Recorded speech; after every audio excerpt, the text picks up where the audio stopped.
seja bem-vindo a mais uma transmissão aqui do Tempo e Dinheiro para falar sobre o mercado do café. A você que nos acompanha, nosso muito obrigado.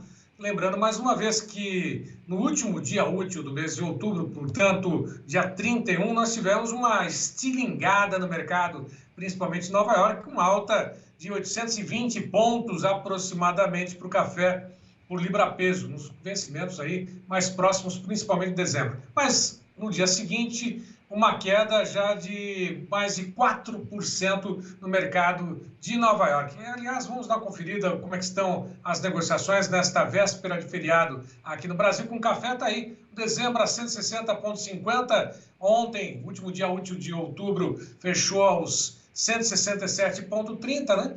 E o março hoje a 159,50, cai 3,28%. Maio a 159,95, 3,09% de queda. O julho a 160,90. Será que tem explicação esse mercado?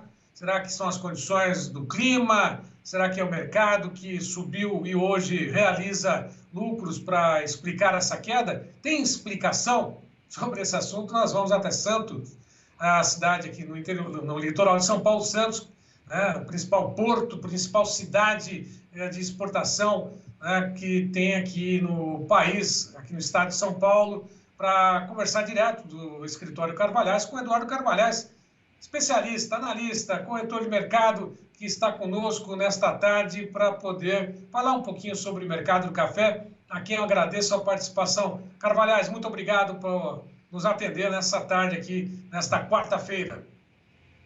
Boa tarde.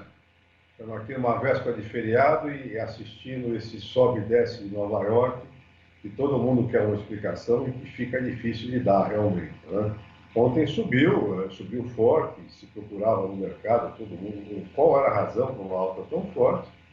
No final do dia começaram a surgir indícios de que anunciaram que a exportação do Vietnã, que é o maior produtor de conilon de robusta do mundo, caiu em relação a setembro do ano passado, e caiu aí perto de 30%. Isso aí pode ter sido um desencadeador dessa alta de ontem, e com todas as incertezas climáticas que tem no mundo. Tem notícias também de que não há um único país no mundo que não esteja, produtor de café, que não esteja com problema de produção, e tudo isso vem influindo com o nosso mercado de café no dia a dia. Você tem com essa comunicação fácil hoje em dia de bolsa, comunicação em rede, muitos operadores novos em Nova York, especuladores, também fundos de curto prazo, e faz com que o mercado suba daquele jeito. E hoje também recuou tudo, e se você for olhar, não apareceu nenhum fator novo para isso. Você pode olhar para o outro lado. Do lado é que os embarques do Vietnã caíram forte, em compensação, os embarques do Brasil, que haviam caído em setembro, subiram bastante em outubro. Nós não temos os números finais ainda, mas se estima que ele vai ficar perto ali dos 4 milhões, um pouco acima, um pouco abaixo. Temos a aguardar a divulgação do Secafé, que só costuma acontecer na segunda semana do mês seguinte. Portanto, é capaz de, no final da próxima semana, o Secafé já está divulgando esses números para o mercado. Mas o que se espera é isso, uma subida bastante forte dos embarques de arábica, o que é natural. Nós temos que lembrar que nosso ano safra começou em julho, e a tendência é ir subindo de mês a mês nossos embarques, pelo menos até dezembro, para depois recuarem um pouco. E o mês passado foi atípico, caiu, talvez pela dificuldade de compra dos exportadores. O produtor brasileiro está bem resistente nessa base de preço no momento, mas agora em outubro, com a melhora dos preços, com os preços todos aí chegando ao redor de $1,60 libra-peso, o produtor que precisava vender ainda esse ano aproveitou e vendeu. Depois caiu na segunda e terça-feira, na segunda dessa semana, no final da semana passada, travou o mercado. Ontem voltou a subir, saíram bastantes negócios ontem, e hoje travou de novo. Amanhã é feriado aqui no Brasil, vamos ver como é que vai ser sexta-feira.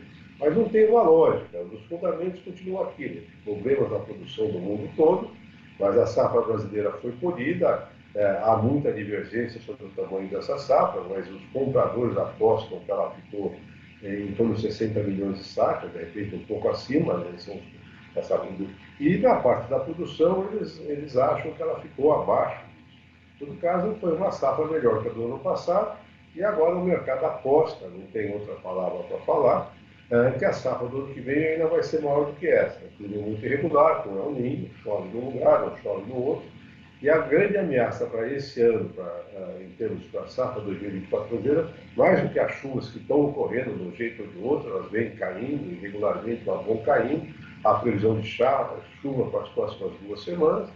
O problema vão ser as temperaturas. Como é que vão ser as temperaturas médias daqui até o verão? Como é que vai ser o verão brasileiro, em que os nossos frutos estão crescendo nas árvores? Nós vamos ter veranícola, vamos ter? Qual vai ser a temperatura média no cafezal? Temos que lembrar que no final ainda do inverno, na última semana de inverno, nós chegamos a ter temperaturas aí a 35, 36, até 37 graus na parte da tarde em muitos cafezais do sudeste brasileiro. Isso assusta. No inverno não é hora de acontecer isso. Portanto, toda essa irregularidade do clima brasileiro, também a gente ouve falar de irregularidade que continuam na Colômbia, na América Central, tudo isso vai trazer muita instabilidade para o mercado de café. Você não tem estoque no hemisfério norte, os grandes consumidores de café foram reduzindo seus estoques, por 2 razões. Primeiro, que eles achavam os preços altos para a nova safra, e segundo, porque hoje você carregar estoque ficou caro. O financiamento de carregar estoque no hemisfério norte, que era negativo, e tudo eram negativos, passaram a ser positivos. Então, eles estão comprando mais da mão para a boca. Do outro lado, o inverno está chegando. No inverno, no hemisfério norte, o consumo cresce bastante. Tem que lembrar que o grosso do consumo mundial de café é no hemisfério norte. Então, entra toda a América do Norte, Europa, Ásia, entram na estação de inverno e o consumo deve crescer. Essas variáveis positivas e negativas é que fazem esse sobe e desce e que, na minha opinião, deve continuar assustando bastante o mercado. Dias de alta e dias de baixa. Bom, essa oscilação, né, essa questão toda de subir, um serrote, né, vai, volta, sobe, desce a gangorra. O fato é, o mercado, o mês de novembro, pode-se dizer que começou movimentado ou não? Já tem alguém querendo fazer contratos aí, negócios aí, doutor Eduardo. Vamos lá. Não, eu pensei que tinha tirado o som e não tirei. Não tem problema. Mas geralmente é isso, é aquele momento que você fala, não toca nas primeiras horas, vai tocar exatamente na hora que tem um compromisso, mas não tem problema, faz parte, se a gente está ao vivo, não tem problema, não interfere em nada. Eu perguntava se o mês de novembro agora tem expectativa de começar com o mercado mais movimentado do que foi no mês de outubro. Olha, movimentou porque Nova York subiu, os exportadores precisavam comprar café, tinham compromissos, os preços melhoraram, saiu muito café de boa qualidade, arábica, aí, em torno de 850, 900 reais, os cerejas estão descascadas, estão um pouco acima disso, e o volume de negócios cresceu. Como eu disse, o anormal tinha sido o mês passado, e os negócios estavam bem travados, tanto em setembro como em agosto também. Justamente por causa dos preços que estavam sendo praticados, os produtores não haviam acabado a colheita, não sabiam exatamente quanto é que estavam colhendo, estavam aguardando as chuvas, começaram as chuvas, e tudo isso resultou num melhor movimento aqui no mercado interno nesse mês de outubro. E isso vai refletir, vocês vão ver, no início de uma semana, 10 dias, os números de exportação brasileira. Agora, eles não são exagerados, o mundo vai consumir esse café correndo. Como eu disse, os estoques da planta são muito baixos. Então, você vê que os estoques são baixos. Ainda hoje, os estoques de café certificado da Bolsa de Nova York, que já são muito baixos, caíram mais 9 mil sacos. Né? Isso mostra a dificuldade que está, como muitos traders lá fora, muitas torrefações acabam indo buscar café físico na Bolsa de Nova York. A Bolsa de Nova York, o volume perto do tamanho do mercado é pequeno, mas é um indicador do que está acontecendo com o mercado como um todo. E vendo a entrada de safra brasileira, continua caindo o total de sacas lá. A uma certa altura aí para frente, com o aumento dos embarques brasileiros, depois que entrar também a safra da América Central, esses estoques devem subir um pouco. Mas, na minha opinião, tão cedo não se recompõe como era há 4 ou 5 anos atrás.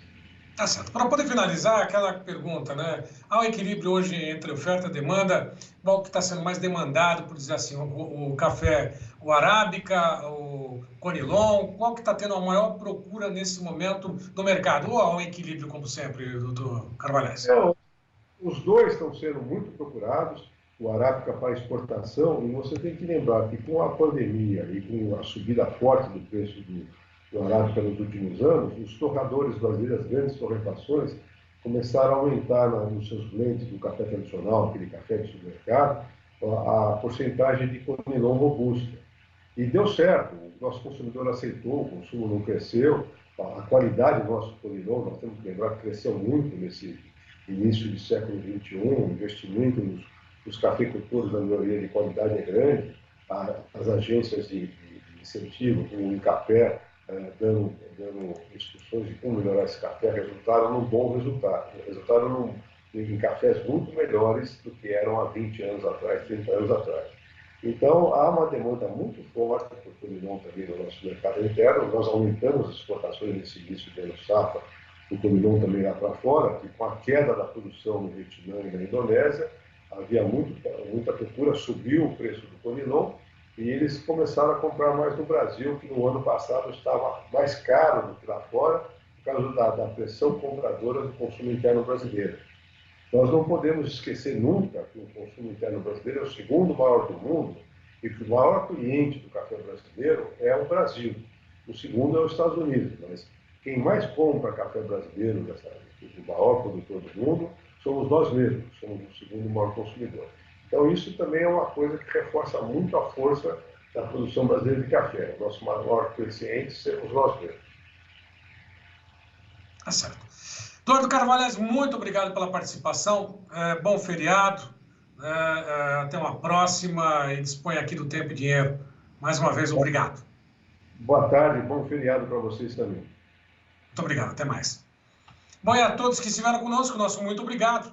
Destaques e outras informações estarão disponíveis logo mais a todos com essa entrevista do Eduardo Carvalhais, falando sobre o mercado do café, esse início, né, do mês de novembro, o que vem por aí. A todos que estiveram conosco, daqui a pouco eu volto com informações do fechamento do mercado desta véspera de feriado aqui no Brasil. Até já!